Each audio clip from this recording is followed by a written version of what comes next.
امریکی صدر Donald Trump کو ایران کے حوالے سے نئی ممکنہ فوجی حکمت عملی پر بریف کیا گیا۔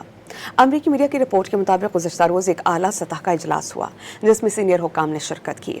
اس بریفنگ میں امریکن سینٹرل کمانڈ کے کمانڈر ایڈمرل بریٹ کوپر اور جوائنٹ چیفز اسٹاف کے چیئرمین جنرل ڈین کین نے صدر کو تفصیلی منصوبے پیش کیے۔ امریکی میڈیا کے مطابق تقریباً 45 منٹ تک جاری رہنے والے اس اجلاس میں ایران کے خلاف ممکنہ کارروائی بشمول حملوں کے آپشنز پر غور ہوا۔ رپورٹ میں کہا گیا کہ امریکی حکومت ایران کے حوالے سے آئندہ اقدامات پر سنجیدگی سے غور کر رہی ہے۔ امریکی صدر ڈونلڈ ٹرمپ کو ایران کے حوالے سے نئی ممکنہ فوجی حکمت عملی پر بریف کیا گیا۔ امریکی میڈیا کی رپورٹ کے مطابق گزشتہ روز ایک اعلیٰ سطح کا اجلاس ہوا جس میں سینئر حکام نے شرکت کی۔